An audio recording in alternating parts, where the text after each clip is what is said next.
J'écris et il est 3 heures du matin. Je viens de m'avouer la vérité à moi-même.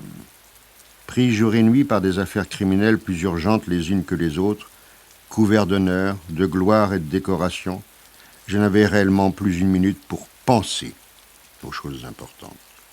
Et je compris que j'avais été un collaborateur du système qui, à ma grande honte, avait trahi sa jeunesse et ses contemporains par paresse, goût des honneurs et confort intellectuel de larves décorées. Réflexion faite, je ne serai jamais assez reconnaissant au juge qui, sur ordre venu de très haut, un jour me jeta en prison. Sans le savoir, ce crétin a sauvé mon âme. Loïc Le Ribot se fait connaître dès les années 70 grâce à ses recherches sur les grains de sable.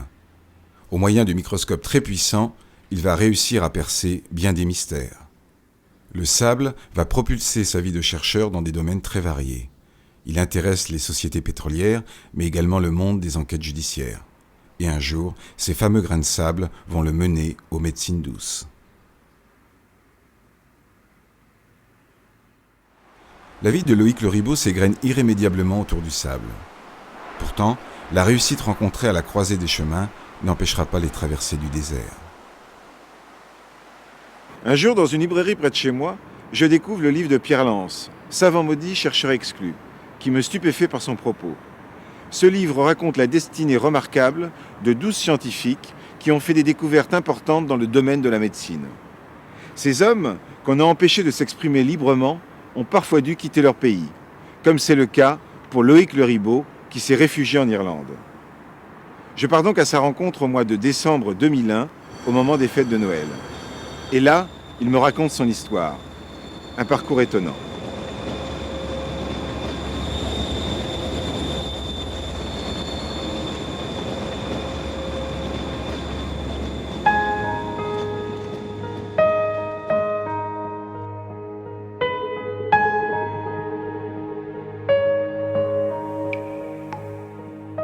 Ce qui allait déterminer la suite de ma vie, ça a été alors que mon père était surveillant général au collège de Meaux, la découverte d'un squelette dans les sous-sols du lycée où nous habitions, un lycée qui est un ancien couvent en fait, datant du 15e ou du 16e siècle.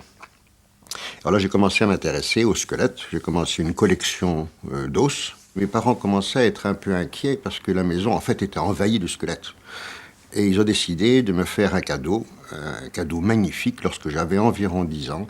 C'est un petit microscope. Et alors j'ai commencé à regarder les cheveux de la famille, les poils du chien, les poussières dans la maison. Et donc j'étais pris de passion pour ce qui était déjà de la micro-analyse. Et c'était quand même moins embarrassant que les tas d'os qui envahissaient peu à peu la maison. Lorsque je suis rentré à l'université d'Orsay, j'ai eu la chance de rencontrer un professeur qui enseignait la sédimentologie et qui m'a donné le goût de la sédimentologie. La sédimentologie, c'est l'étude des sédiments par définition, c'est-à-dire des sables, des argiles, enfin bref, des roches détritiques.